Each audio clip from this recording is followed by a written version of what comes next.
Ay, so yung baby ko guys, ang lambing naman ng baby ko guys, oh. Pinapatulog ko. Tumabi na sa akin.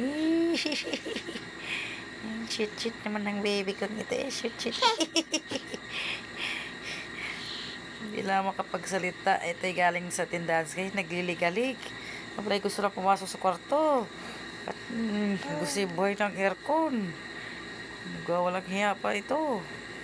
Sobrang na namang init. Oo. Lambing naman ang baby ni mama eh.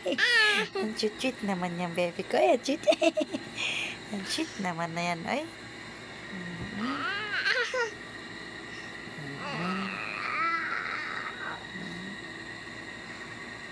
Ayaw na doon sa tindahan tumambay.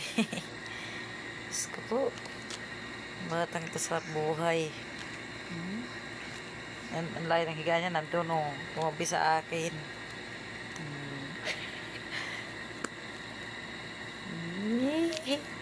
Ang chit naman ng baby ni May. Ang chit naman.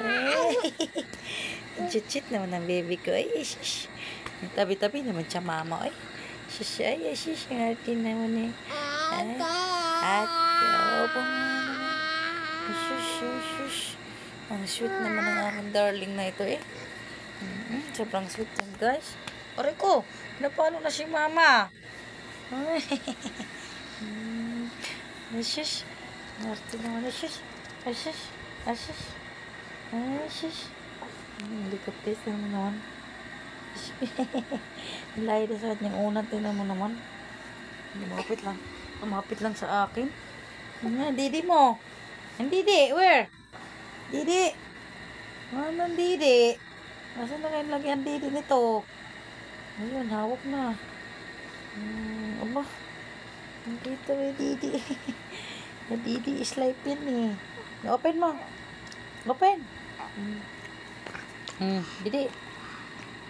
Batang ito. Naman eh. Bata naman na sweet na nabatog na eh. Lambing naman yan sa mama eh. Wala na sa kanyang pisto eh. Nadini na. Sumiksik na sa kanyang kilikili eh. Shush. Didi is light talaga ito eh. Meron nga nag-ahanap talaga ng didi. Pagkakain didi. Shush ko po Rodi. Shush naman eh. Ang chit naman ng baby ko nga na. Paano kaya pag wala ka ng gatas? Wala na may bigas. Wala ka ng didi. Lagyan na lang asukal. Tapos didi. Kawawa naman. Pag wala na pambili ng milk. Diyos ko po. Marios.